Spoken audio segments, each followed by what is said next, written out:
Muy buenos días, ánimo. Nos da mucho gusto estar en Tijuana, Baja California, informando a todo el país sobre el tema de la seguridad pública. Se está trabajando todos los días de manera coordinada para garantizar la paz y la tranquilidad en el país. En esta ocasión nos reunimos, como siempre, a las 6 de la mañana, hora de Tijuana, Baja California, creo que 7 de la mañana en la Ciudad de México y en otras partes del país, para recibir el reporte sobre la incidencia delictiva, lo correspondiente al día de ayer. Y se decidió estar aquí en Tijuana porque en los últimos tiempos aumentó la inseguridad, sobre todo lo relacionado con homicidios. Se tomó el acuerdo con el gobierno estatal, con el ciudadano gobernador Francisco Vega, de enfrentar esta situación y se echó a andar un operativo especial conjunto del Ejército, la Marina, la Policía Federal, la Policía Estatal, las policías municipales para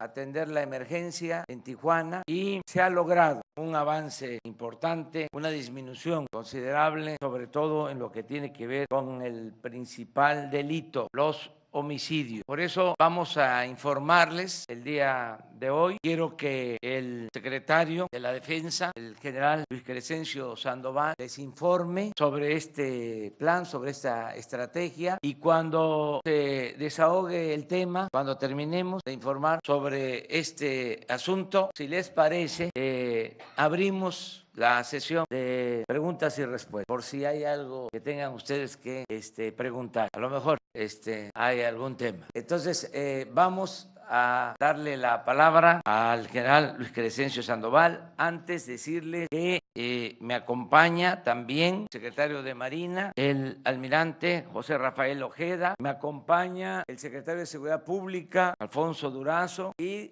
repito, subrayo, hemos contado con la colaboración del gobernador de Baja California, Francisco Vega de la Madrid. Estamos trabajando de manera conjunta, en forma coordinada. Entonces, le pido al general secretario que nos informe sobre este plan, sobre este operativo que se aplicó en Tijuana, en Baja California. Señor presidente, buenos días a todas y a todos. Por favor, la primera lámina. Bien, en relación a la estrategia que se está desarrollando en todo el país y al recibir las instrucciones del señor presidente para atender principalmente esta parte de nuestro país, Tijuana en específico, se hizo un análisis de lo que se estaba desarrollando en coordinación con todas las áreas federales, estatales y municipales para poder determinar qué es lo que estaba sucediendo. Aquí ustedes ven en la primera lámina la problemática que identificamos. Organizaciones delincuenciales muy activas en el área, un trasiego de nervantes importante. Esta es la frontera donde llega mucho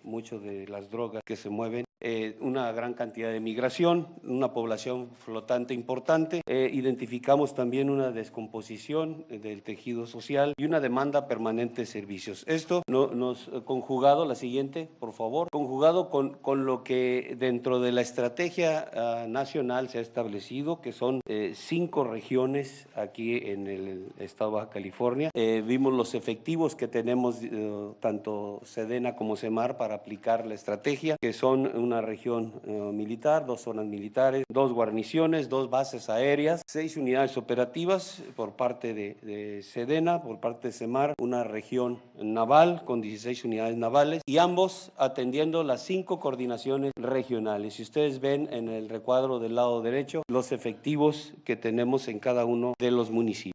Enfocándonos a la directiva del señor presidente de atender Tijuana, la que sigue, por favor, determinamos que era una parte prioritaria la atención a Tijuana por lo que estaba sucediendo, y se determinó incrementar los efectivos para poder atender de manera específica y obtener mayor resultado esta parte de Tijuana. A partir del 4 de febrero se incrementó el efectivo de personal de todas las instancias para esta región prioritaria, estableciendo como estrategia de protección ciudadana la siguiente, por favor. Esta es lo que determinamos llevamos o a lo que nos llevó el análisis que realizamos por parte de todas las instancias encargadas de seguridad, la Secretaría de Seguridad y Protección Ciudadana, SEDENA, SEMAR, el Centro Nacional de Inteligencia, autoridades estatales, municipales.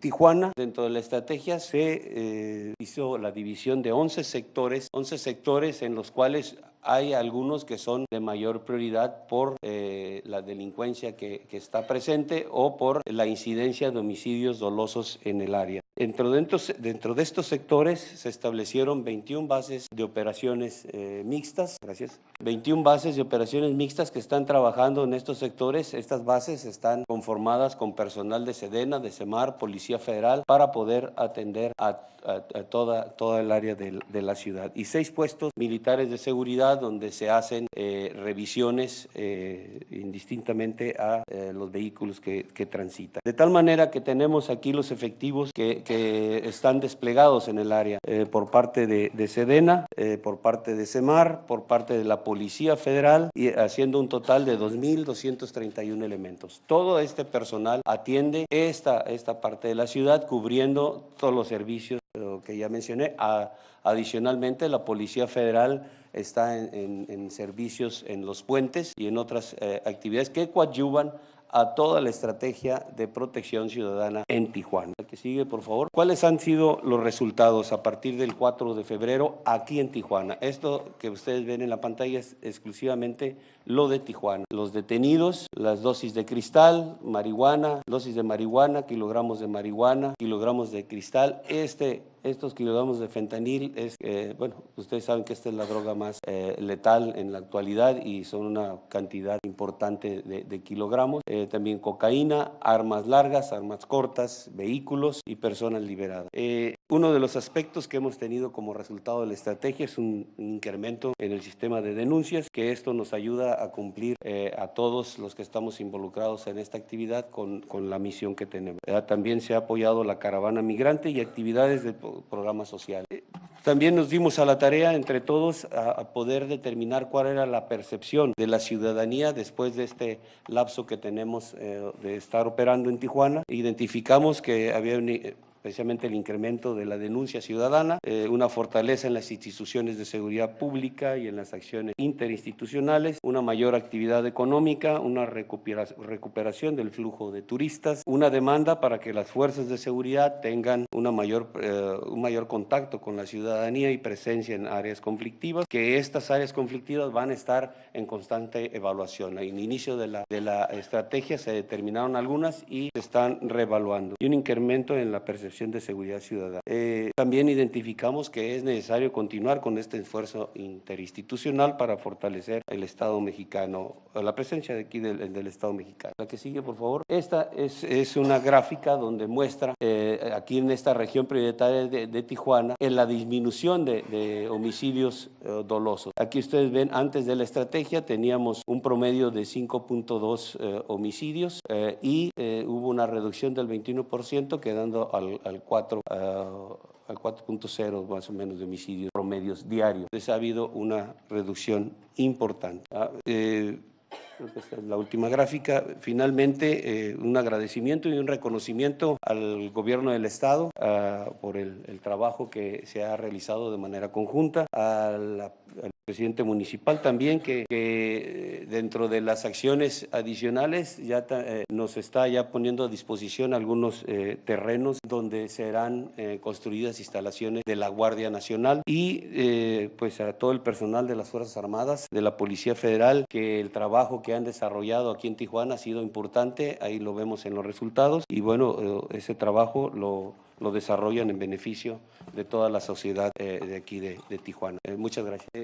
Vamos a presentarles los uniformes que serán empleados por la Guardia Nacional. Pueden pasar, por favor. Esos son los uniformes que serán empleados por el personal que integrará la Guardia Nacional. Aquí a mi derecha están los uniformes de campo que será utilizado por el personal precisamente que está desplegado en las coordinaciones regionales que tenemos activadas en la actualidad, con sus logotipos, su brazalete, donde estará determinado el nombre de la fuerza, Guardia Nacional, regrese a su posición, y del mi lado izquierdo es el uniforme de proximidad, un uniforme que estará empleando el personal de la fuerza para estar precisamente en contacto con la sociedad, para llevando a cabo toda la actividad policial que así lo amerite, ¿no? Quiero mencionar que que este uniforme es totalmente confeccionado en FABE Sedena. No tenemos la necesidad de adquirir ningún tipo de implemento para el uniforme. Todo se fabrica en nuestras fábricas de vestuario. Solamente adquirimos la materia prima para producirlo. En el caso de los uniformes de proximidad, tendrán adicional una chamarra para poder cubrirse de las inclemencias del tiempo, y la chamarra tendrá sus posibilidades para que le permita al elemento actuar sin retirarse la chamarra, a través de cierres que le facilitan el emplear las herramientas que trae a su disposición para cumplir su tarea de manera sencilla, rápida y fácil. Entonces, estos serían los uniformes. Empezaríamos ya con la autorización del señor presidente a producirlos, para tener en aproximadamente un mes y medio o ya al personal portando este tipo de uniforme. Muchas gracias. Es orden. Bueno, si les parece, terminamos sobre el tema de seguridad y pasamos a la segunda parte. Entonces, si hay preguntas sobre este tema. Sí. Sí, presidente, buenos días, buenos días. Preguntarles si tendrán mayores datos de cuándo ya estará funcionando la Guardia Nacional, con cuántos elementos, cuánto se va a pagar a cada uno de los elementos, de qué presupuesto estamos hablando para este año. A ver si lo hacemos de manera conjunta. Yo respondo en lo general, y también el secretario de la Defensa y el secretario de Seguridad Pública que me acompañan. Yo puedo decirles que ya se publicó en el diario oficial el día de ayer la reforma a la Constitución para la entrada en vigor de la Guardia Nacional, el día de ayer. Vamos a organizarnos de manera que tengamos presencia en todo el territorio nacional. Esto es el eje de la actuación de la Guardia Nacional, son las coordinaciones territoriales. Van a existir 266 coordinaciones territoriales. En 266 coordinaciones territoriales va a actuar la Guardia Nacional con el número de elementos necesarios. Desde luego que vamos a tener más elementos. En una primera etapa se van a incorporar elementos de la Policía Militar, de la Policía Naval y de la Policía Federal. También nos van a ayudar ya elementos tanto del Ejército como de la Marina, que tienen otras tareas para reforzar a la Guardia Nacional. Y se está haciendo una convocatoria, un reclutamiento para tener a todos los elementos. Es un giro importante, porque ahora lo central, lo estratégico va a ser garantizar la seguridad pública. No lo era, aunque parezca increíble.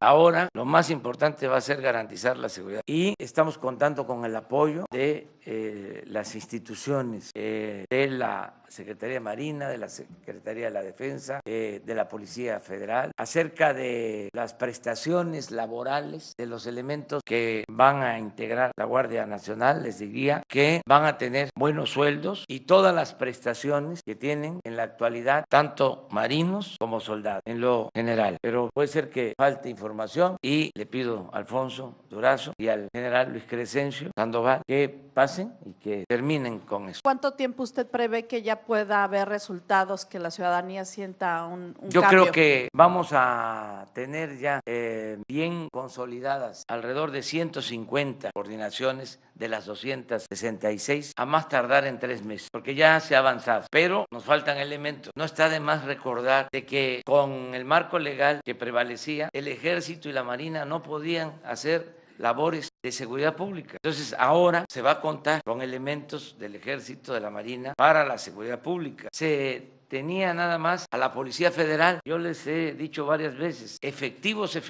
10,000 elementos para todo el país. He venido reiterando que solo el gobierno federal, para cuidar sus instalaciones, contrata servicios de policías privados de alrededor de 50,000 elementos. Y para la seguridad pública, para cuidar a la gente, se tenían 10,000 elementos. ¿Qué fue lo que sucedió? Se usaba al ejército, se usaba a la marina para operativos especiales vinculados sobre todo al combate al narcotráfico, pero no a la seguridad pública. Entonces, lo que a nosotros nos importa, nos interesa, es nuestra obligación, es garantizar que no asesinen a la gente, que no secuestren a nadie, que no haya robo en casas habitación, que no haya robo en la calle, que haya paz, que haya tranquilidad. Eso es lo más importante, la seguridad pública. Entonces, se tenían pocos elementos y se destinaban a seguridad interior y a seguridad nacional. No sé si ustedes saben o han escuchado del Plan Mérida, por ejemplo, pues tiene que ver con una estrategia enfocada a enfrentar el narcotráfico, pero no había una estrategia para la seguridad pública. Entonces, ese es el cambio y no voy a dejar de aclarar también que el fundamento de nuestra política de seguridad tiene que ver con atender las causas que han originado el incremento de la delincuencia. ¿Y cuáles son esas causas? Pues la falta de crecimiento económico, la falta de empleo, los bajos salarios, la desatención a los jóvenes, la falta de bienestar, la corrupción que ha imperado en el gobierno. Entonces, como todo eso se va a atender, vamos a tener condiciones con esta estrategia de la creación de la Guardia Nacional para garantizar la paz y la tranquilidad en el país. Gracias, señor presidente. Bueno, hoy se presentaron los uniformes, pero les comparto a ustedes que estamos avanzando de manera simultánea, en paralelo, en todos aquellos rubros para crear la Guardia Nacional. Es decir, no estamos esperando terminar un proceso, por ejemplo, el legislativo, que es imprescindible. Estamos en paralelo viendo la parte legislativa, la parte presupuestal, que es fundamental, ahorita me detengo un poquito, la parte administrativa, la parte de infraestructura, reclutamiento y, por supuesto, la estrategia para el despliegue operativo. En lo legislativo, ayer se publicó, como informaba el señor presidente, el decreto que crea la Guardia Nacional a partir de las modificaciones constitucionales que ustedes conocen. Faltan todavía un par de iniciativas que estamos ya trabajando. Puedo decirles a ustedes que están sumamente avanzadas y que probablemente las presentaremos la próxima semana. Esta es la ley reglamentaria de los artículos constitucionales que dieron origen a la Guardia Nacional. La ley de la Guardia Nacional la estaremos presentando seguramente la próxima semana, en general pudiera decir en unos días más, pero también la ley sobre el uso de la fuerza y la ley sobre el registro nacional de detenidos. Ese es en el aspecto legislativo. En el aspecto presupuestal, recuerden ustedes que la Guardia Nacional se crea con elementos provenientes de Policía Federal, Defensa y Marina, y ellos vienen acompañados de su respaldo presupuestal, de todo aquello que requieren en sus respectivas áreas para operar. Consecuentemente, el impacto presupuestal se refiere solo a aquellos nuevos elementos y a la construcción de la infraestructura correspondiente para tener un despliegue regional, como lo mencionaba el señor presidente, en todo el país, en las 266 regiones, comenzando por 150. Entonces, en la parte presupuestal, estimamos que el impacto para este año de la Guardia Nacional podría oscilar entre 15 y 20 mil millones de pesos para un cuerpo de seguridad que este año va a tener alrededor de 80,000 elementos. Los primeros estarán en 3 meses y así cada 3, 4 meses estaremos avanzando en el fortalecimiento de esas 150 regiones. Vean, si me permite, presidente, no me quiero extender, pero vean ustedes la relevancia de tener una región integrada con un estado de fuerza casi suficiente para enfrentar la criminalidad. La primera expresión la tenemos aquí en Tijuana, que fue definida como una de las regiones prioritarias, pero todas las regiones prioritarias están dando buenos resultados. No vamos a engolosinarnos con lo que se logra porque no tenemos todavía el personal suficiente, no obstante su condición de región prioritaria, pero no hay de dónde sacar elementos para tener el número suficiente de personas. En lo administrativo hay la indicación del señor presidente de homologar percepciones y prestaciones sociales. Por un lado, la Policía Federal tiene sueldos mayores que el Ejército y la Marina, pero tiene prestaciones sociales muy bajas. Por otro lado, la Secretaría, los elementos de Defensa y Marina tienen menores sueldos, pero tienen prestaciones sociales extraordinarias. Entonces vamos a avanzar en la homologación.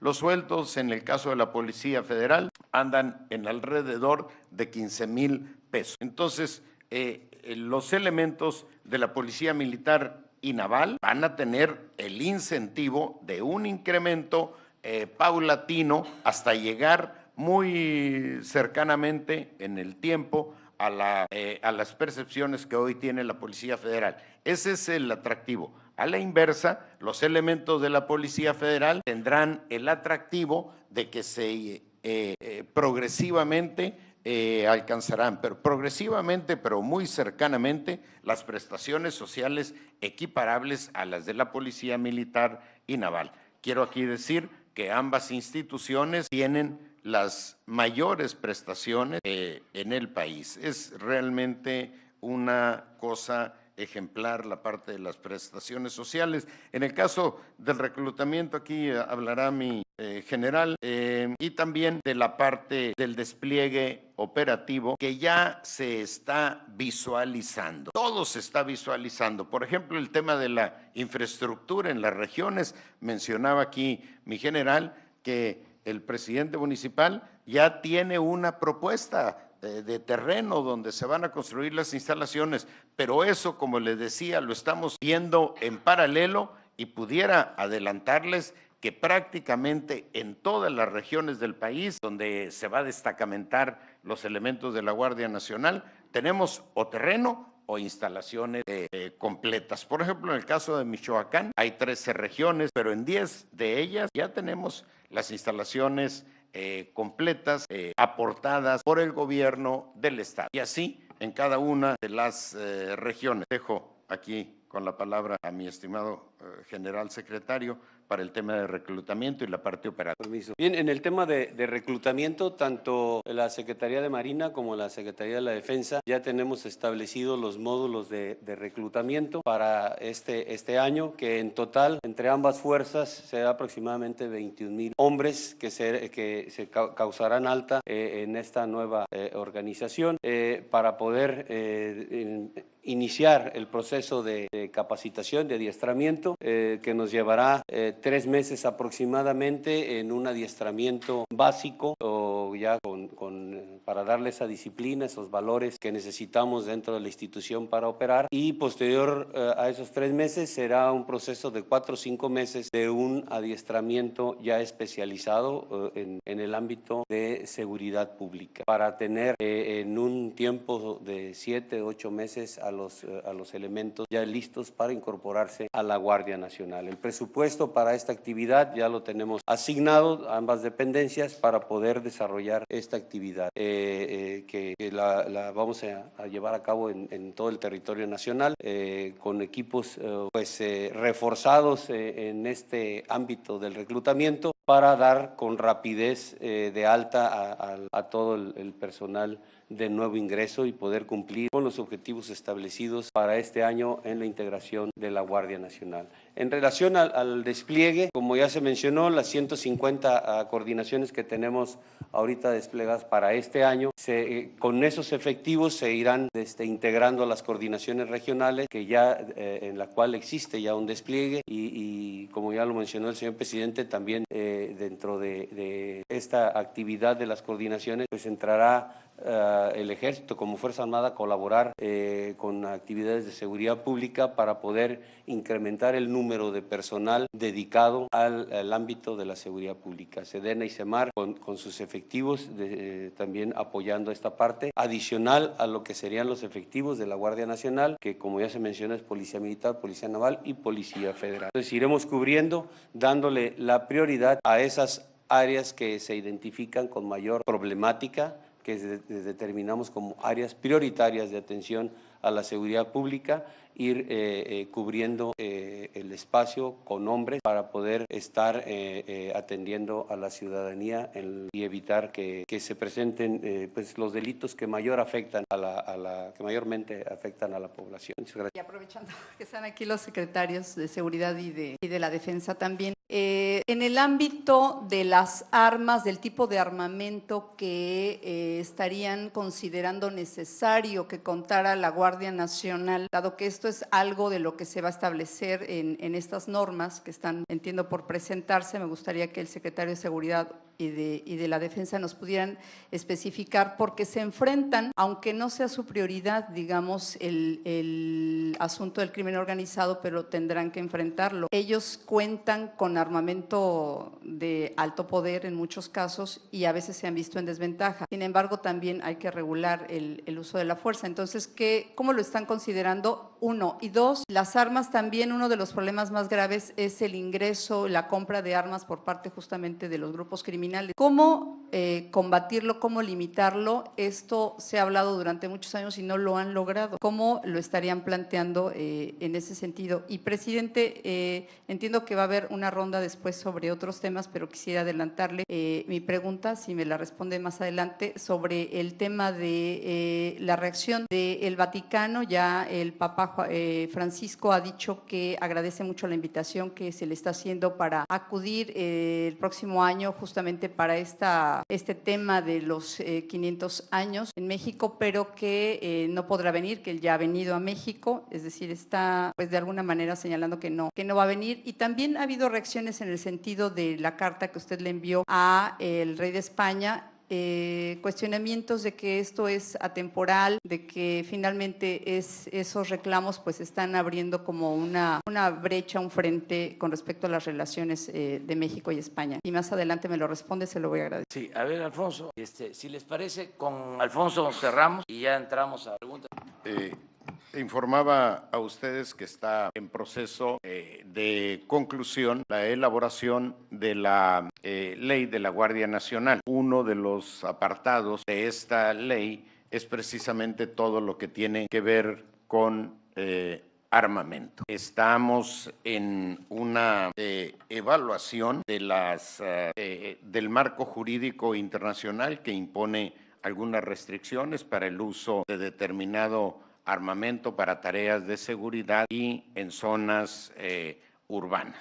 Yo me reservaría este tema para que lo tengamos debidamente concluido. La otra parte de los grupos criminales y la compra de armas, hay un planteamiento al señor secretario de Relaciones Exteriores que hizo el Gabinete de Seguridad hace un par de días, precisamente sobre la necesidad de fortalecer el tema de la venta de armas en la frontera, controlar a quién se vende, evitar lo que se llama la compra paja de armas, que es la compra a través de terceros que no tienen antecedentes criminales, pero que en realidad la compra está promovida por personas que tienen antecedentes. Y la otra, regular con mayor rigor la compra en volumen de armamento. Llevar a cabo un registro, actualmente se hace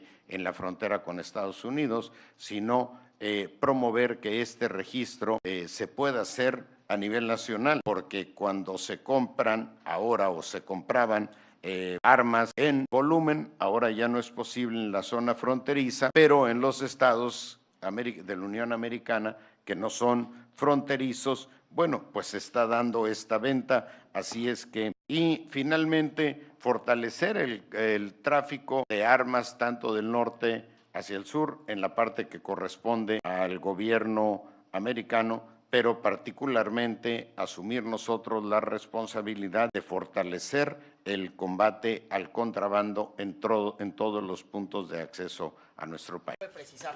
Están reportando que subió el 21% los delitos que se cometen en Tijuana. Sí. Entonces, hoy por hoy, ¿cuántos homicidios dolosos están cometiendo en Tijuana? Y nada más, un dato ahí que me brincó, las 150 coordinaciones territoriales ya van a estar funcionando y operando, es decir, a finales de 2019. ¿Me permite, presidente?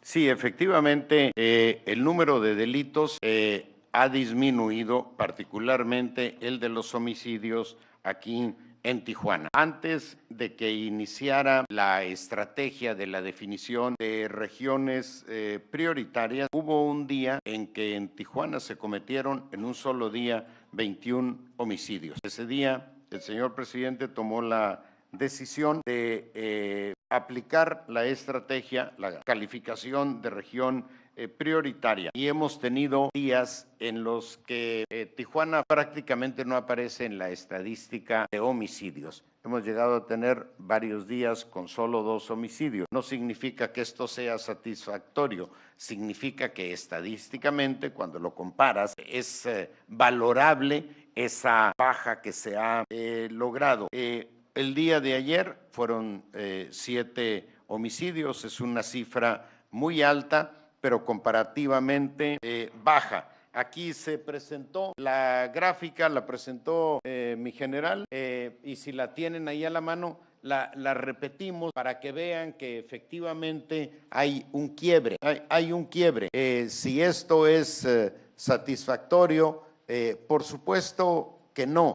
Vamos a sentirnos satisfechos de los resultados en materia de seguridad el día que no tengamos que preocuparnos por la estadística de incidencia criminal. Ese día significará que hemos avanzado lo suficiente en materia de combate a la inseguridad. Y las 150 regiones efectivamente ya están operando, ya están operando con algunas limitaciones porque no tenemos el personal suficiente para fortalecerlas como hemos fortalecido Tijuana. Por ejemplo, la Guardia Nacional nos va a dar esos recursos humanos adicionales que son imprescindibles para desplegar en cada región un estado de fuerza permanente con la capacidad para enfrentar exitosamente a la criminalidad en esa región.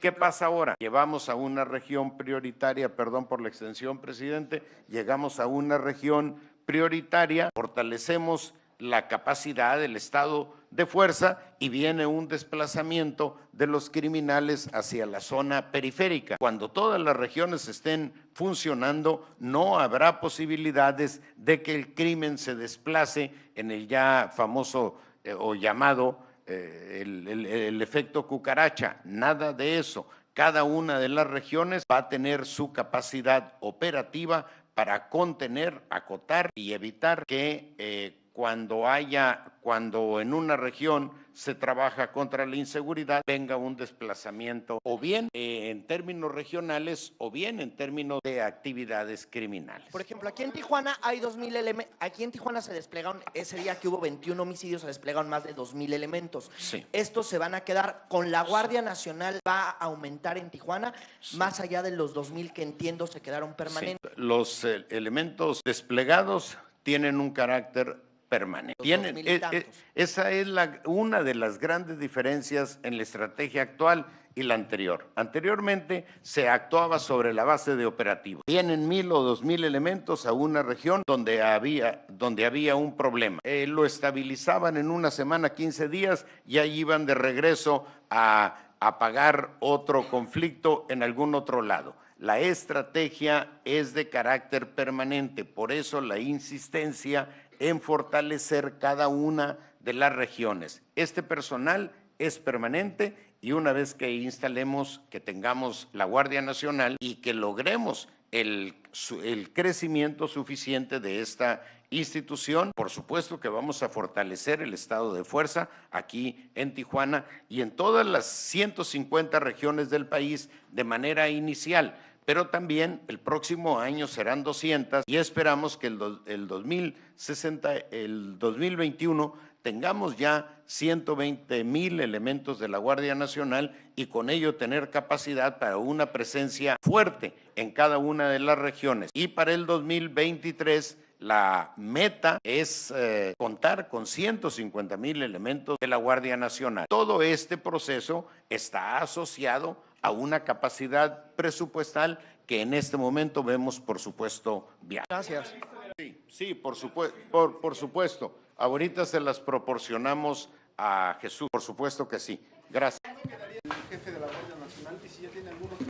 Bueno, ya respondo y cerramos el tema y abrimos el ¿de acuerdo? O ya cerramos en definitiva y ya lo dejamos para mañana lo demás. Bueno, miren, vamos a decidir sobre el comandante de la Guardia Nacional en una semana más. Ya se está haciendo una auscultación para definir a quienes van a formar parte del Estado Mayor de la Guardia Nacional. Les recuerdo que en el Estado Mayor de la Guardia Nacional participa un representante de la Secretaría de Marina y quiero decir que aquí está con nosotros el secretario de Marina, el almirante José Rafael Ojeda, aquí con nosotros como siempre, y que en el caso de Baja California, como en otros estados, la Secretaría de Marina tiene a su cargo todas las regiones costeras. Por ejemplo, Ensenada, ahí es la Secretaría de Marina la que nos está apoyando en todo ese municipio que es de los municipios más extensos del país. Ellos ayudan hasta San Quintín, hasta Guerrero Negro, en los límites con Baja California Sur. Entonces, va a haber un representante de la Secretaría de Marina en el Estado Mayor de la Guardia Nacional, un representante de la Secretaría de la Defensa y un representante de la Secretaría de Seguridad Pública, en particular de la Policía Federal, como Estado Mayor, y un comandante jefe de la Guardia Nacional. Ya estamos por definir quién va a hacerse cargo de este mando. Lo vamos a tener resuelto, repito, en una semana, en 10 días, cuando mucho. Se les va a presentar a ustedes, a los 4 elementos. Una reunión, en un diálogo circular como este, se va a presentar. El perfil, pues, tiene que ser agente íntegra, con experiencia, que tenga una trayectoria limpia, de inobjetable honestidad. Eso es básica. Puede ser un militar en activo, no se descarta. Muy bien, entonces cerramos lo de seguridad. Vamos a lo general. Miren, contestando la pregunta de Carmen, se generó polémica porque dimos a conocer que envié 2 cartas, una al rey de España, otra al Papa Francisco, para invitarlos de forma respetuosa a que la corona española y la Iglesia Católica reconocieran de abusos que se cometieron durante la conquista, durante los 3 siglos de dominación colonial, porque en el 2021 vamos a conmemorar 500 años de la toma de Tenochtitlán y 200 años de nuestra independencia. Entonces consideramos, sin ánimo de confrontación, que es conveniente ofrecer disculpas a los pueblos originarios porque indudablemente se cometieron abusos, pedir perdón por actos autoritarios que se llevaron a cabo, que son conocidos de dominio público, que nosotros también hagamos lo propio, en mi caso como representante del Estado mexicano, pedir perdón por el exterminio del pueblo yaqui, porque fue criminal, fue horroroso, las deportaciones de los yaquis al sureste del país, el trato que se les dio, la represión a mayos, la represión a los mayas y también la persecución, el asesinato a los migrantes chinos durante el porfiriato, en la propia Revolución Mexicana. Entonces es ofrecer disculpas, pedir perdón para hermanarnos y reconciliarnos. ¿Ese es el planteamiento o es mucho pedir? Pues no voy a polemizar sobre este tema. Ya dimos a conocer nuestra postura, entregamos las cartas, hice el compromiso de que no las íbamos a publicar. Desde antier se aseguró sin pruebas de que se habían publicado, cosa que no hicimos. Ya aclaramos esta situación. Ayer tengo la información de que se publicó una especie de borrador mutilado, es decir, parece que se publicaron 2 hojas de 4 que tiene la carta sin firma. Quién sabe cómo extrayeron ese borrador, quién lo filtró.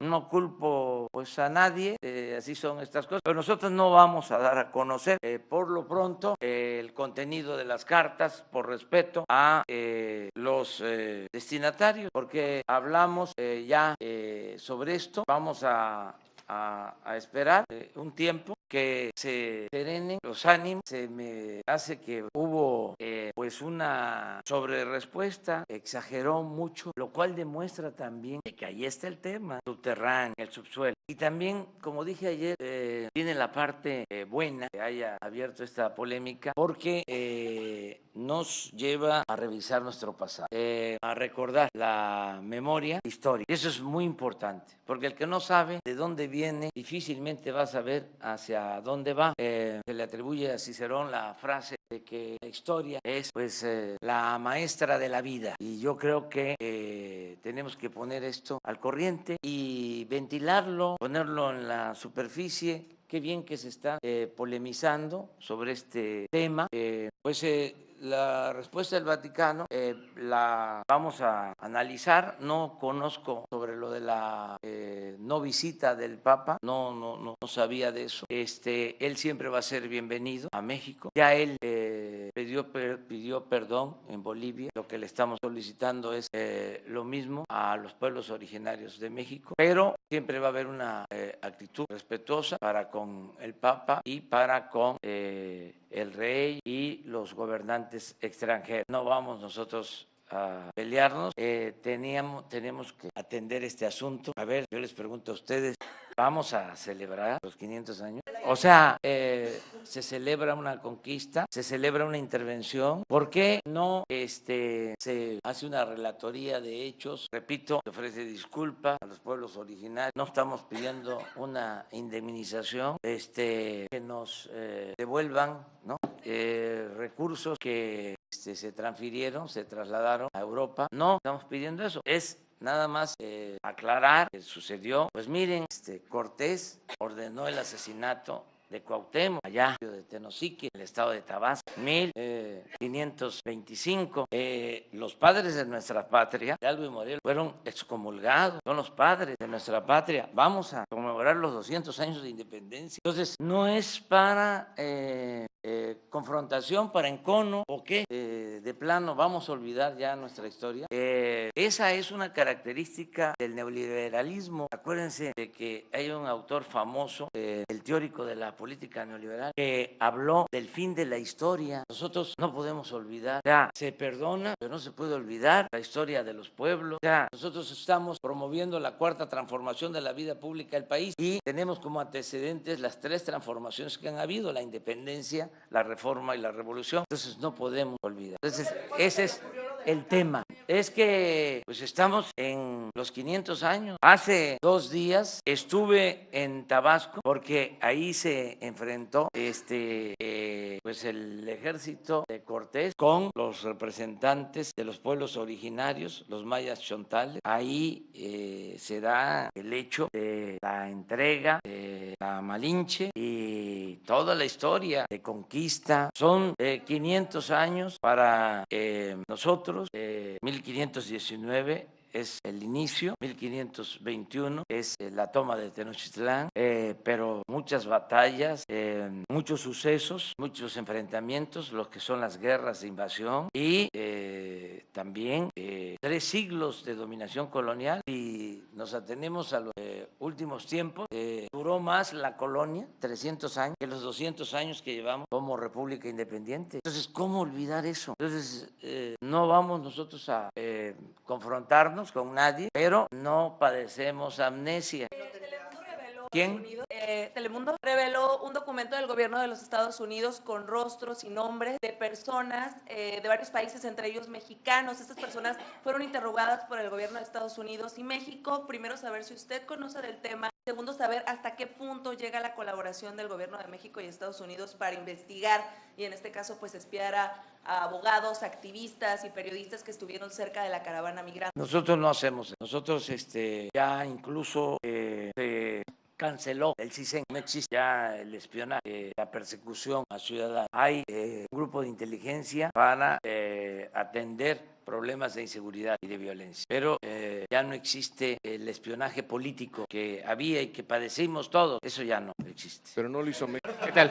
Perdón. José Ibarra, de Grupo Gili, Frontera, La Crónica y El Imparcial. A propósito del tema migratorio, hay un sector todavía amplio en Baja California que está en desacuerdo con la llegada de caravanas y los acuerdos. Si nos pudiera también explicar cuáles son exactamente con países en el sur y con Estados Unidos específicamente, porque los que están llevando el proceso de asilo en la Unión Americana ahora están siendo regresados a nuestro país. Entonces, ¿qué opinión hay sobre eso? Y un segundo tema, el de la gasolina. Ya está más cara que en enero. ¿Qué estrategia se piensa realizar? Sobre todo, también está más cara que en San Diego, aquí en Tijuana. Son dos temas, migración y gasolina. Sí, en el caso de migración estamos trabajando en colaboración con el gobierno de Estados Unidos para atender las causas del fenómeno migratorio. Sentimos que no se resuelve nada con el uso de la fuerza, con medidas coercitivas, que lo mejor es promover el desarrollo en Centroamérica, en México, que la gente tenga trabajo y no se vea obligada a emigrar. Y eso es lo que estamos haciendo. Estamos buscando que se firme un acuerdo de colaboración económica para que haya inversiones de Estados Unidos en México, sobre todo en Centroamérica y en el sureste de nuestro país. Eso es lo que se está haciendo,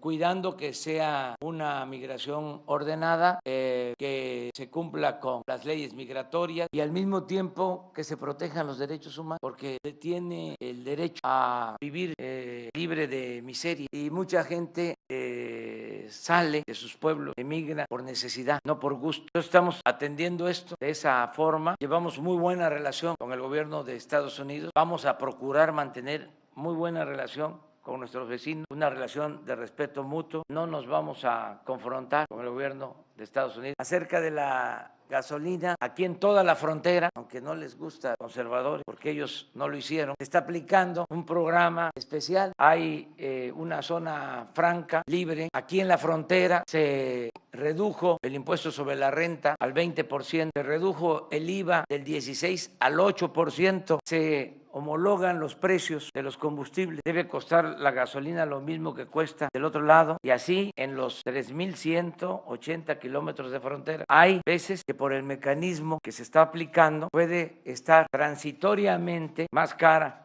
la gasolina en México que en Estados Unidos, pero el acuerdo es, la instrucción clara es que cueste lo mismo que del otro lado. Y también, aunque no les gusta a los conservadores, lo tengo que decir, aquí en la frontera aumentó el salario mínimo al doble. ¿Saben desde cuándo no aumentaba el salario mínimo como ahora? Desde hace 36 años que se llevaba con la llamada política neoliberal o neoporfirista. 36 años sin aumento significativo del salario mínimo, como ahora. Y ahí están los datos. Entonces, ayer que fuimos a San Luis Río Colorado y luego pasamos a comer a Mexicali, comida china, suculenta comida china en Mexicali, en el Dragón, vamos a promoverlo. Que puse esto, algunos me contestaron en las redes sociales que no era cierto, porque los conservadores están molestos, o sea, que se serenen, que se tranquilicen, estamos cumpliendo con nuestros compromisos. O sea, es importante que me pregunte sobre esto de la gasolina porque me da oportunidad de decir que llevamos muy poco tiempo en el gobierno y ya se está aplicando el plan para que mejoren las cosas en la frontera, independientemente del tema de seguridad. Justamente datos que me proporcionan indican que solo se han podido apegar en este decreto el 0.19% para ISR y el 2.1% para lo que es la reducción del IVA. Si usted considera que esto da cumplimiento a sus compromisos de campaña y si considera que el decreto es hasta el momento exitoso. Sí, porque ya comenzamos y cuesta. Lo más importante de todo es la voluntad. ¿Cuánto tiempo se lleva? Les cuento la historia. Así rapidito. Sí. Había había, no, es contestar preguntas, pero contextualizando les puede ayudar, o sea, porque si no nos vamos a la inmediatez de, saben que había un trato especial en la frontera que duró mucho tiempo, desde el siglo XIX, después del gran zarpazo, luego que se mueve la frontera hasta el río Bravo, se establece una zona libre, una zona franca. Y eso se mantiene hasta que llega Salinas de Gortari y lo quita. Y de Salinas para acá se mantiene una política de abandono a la zona fronteriza, al extremo de que en el gobierno pasado, que si no tenemos estos antecedentes, no vamos a comprender nada. El gobierno pasado aumentó el IVA del 11 al 16%. Entonces, nosotros hicimos el compromiso que estamos cumpliendo de bajar el IVA del 16 al 8%. Y esto no les gusta a los conservadores. Dicen, sí, pero todavía son muy poquitos los que reciben este estímulo. Pues está comenzando, pero somos gentes de palabra y los compromisos se cumplen. Puede ser que pase tiempo, porque es un mecanismo nuevo y va a ayudar al 100% a toda la población, pero ya es legal que haya trámites que impiden que sea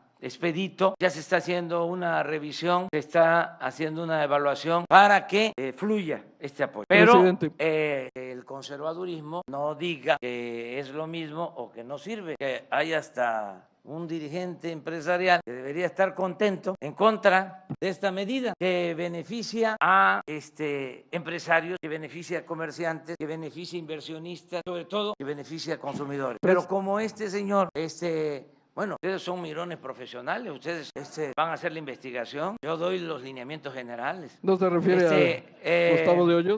Debería de estar aplaudiendo, como tiene propósitos políticos electorales y aquí en Baja California van a haber elecciones, está el ambiente un poco caliente, pero no nos metamos en eso. Nada más es para tener todos los antecedentes.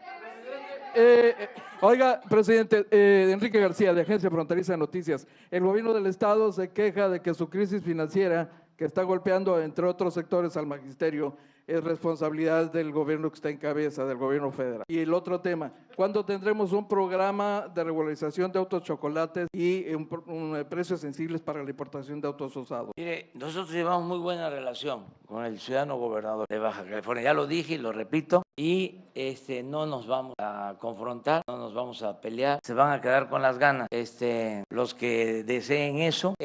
Acerca de la regularización de los vehículos que entran al país, se está atendiendo, precisamente es un planteamiento del ciudadano gobernador, no solo por la regularización o los ingresos que puedan obtenerse de la regularización, sino porque en el caso de los delitos se utilizan vehículos irregulares. Entonces, no se tiene un control y es lo que plantea el ciudadano gobernador y estamos nosotros de acuerdo con eso. Se está analizando porque tenemos que buscar un equilibrio.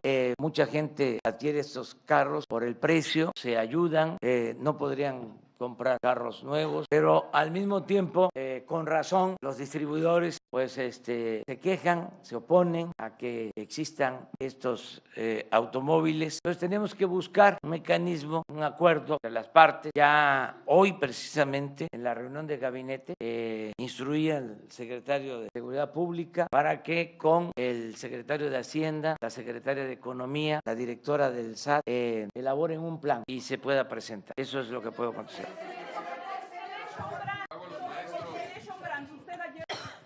Que se iba a hacer un estudio sobre esa situación, pero el Instituto Estatal Electoral desechó y consideró improcedente una consulta, un plebiscito que un grupo de ciudadanos propusieron. Pero además también un estudio puede llevarles tiempo y la planta ya casi lleva el 40% de avance de construcción. Lo vamos a resolver pronto. En efecto, hay una inconformidad por esta planta, no se puede ocultar que existe esta inconformidad. Nosotros no vamos a tapar nada porque no tenemos preferidos. Nosotros no protegemos a ningún grupo. El nuevo gobierno democrático no tiene partido, no tiene sindicato, no tiene grupos de intereses creados. Somos libres. Y precisamente en Baja California, lo recuerdo, en una gira, un migrante en San Quintín se me acercó un hombre mayor y me dijo, así como el presidente Juárez separó el Estado de la Iglesia, porque a Dios lo que es de Dios y al César lo que es del César, ahora, licenciado, lo que se necesita es separar el poder económico del poder político y que el gobierno represente a todos, a ricos y a pobres, que el gobierno no esté al servicio de un grupo, de una minoría, y eso es lo que estamos haciendo. ¿Cree que debería hacerse un Entonces, plebiscito? vamos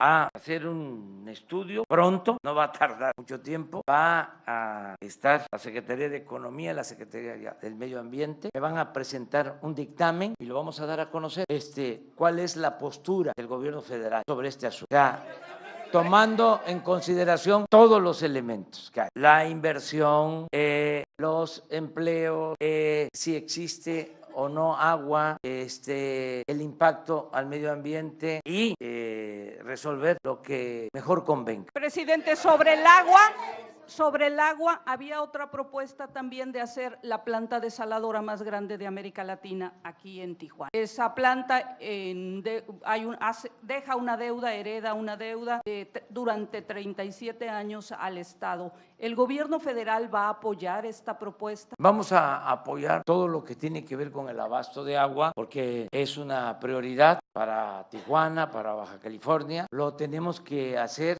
poco a poco, de acuerdo a los recursos disponibles.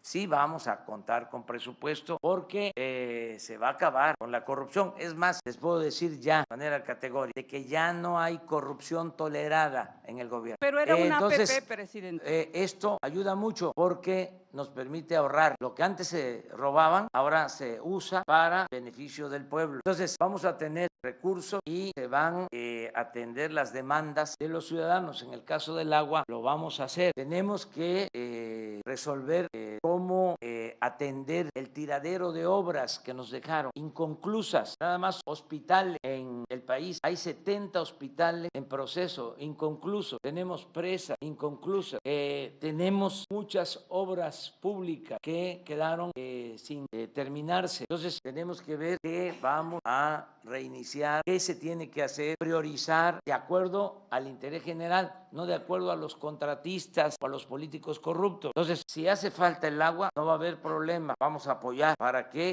se tenga el agua. Y tengo la confianza, repito, de que nos va a alcanzar el presupuesto porque ya no hay corrupción, no hay lujos. Y aprovecho para decirles que hoy se da a conocer en el portal de la ONU,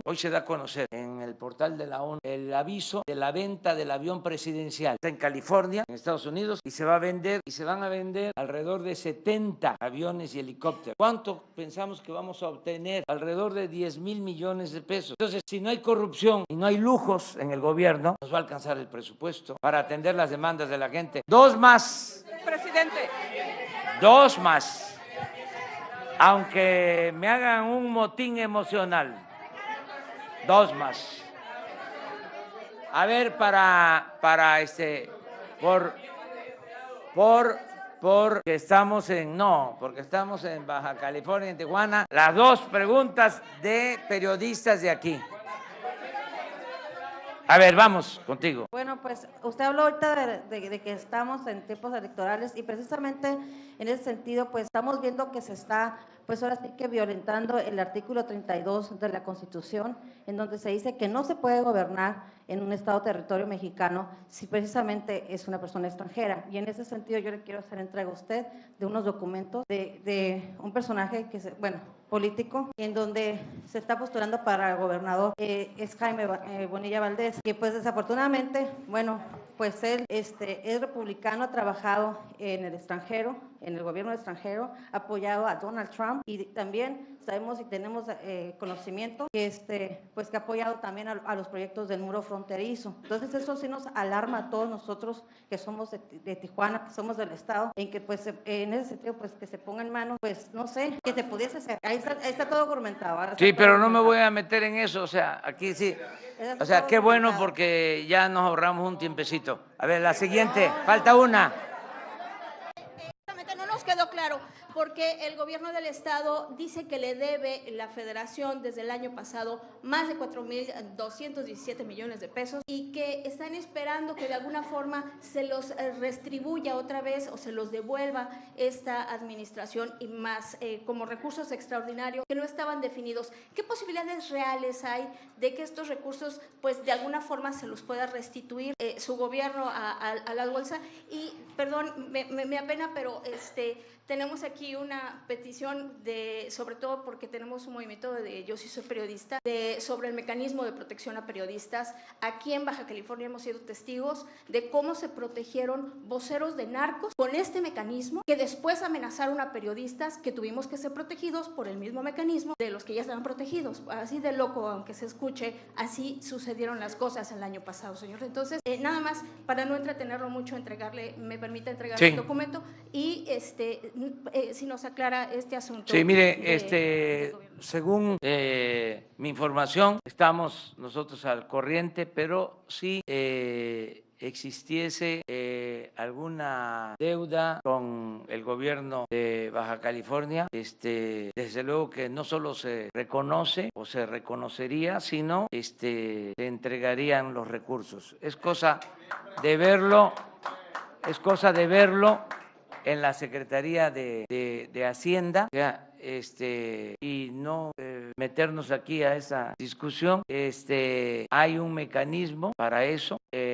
Los gobiernos estatales, en este caso el gobernador de Baja California, tiene toda nuestra confianza. Él puede pedir una aclaración a Hacienda, se le debe de atender. Nosotros tenemos que ser respetuosos de los gobiernos estatales, de la soberanía, de la autoridad, de los gobernadores, de los presidentes municipales. Así lo vamos a hacer.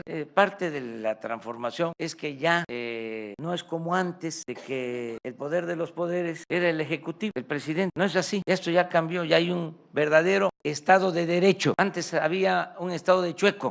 Como uno de los gobernadores más corruptos pero de la República. no voy. ¿Cuándo empezará ese plan pero para castigar fíjense la que corrupción en los estados?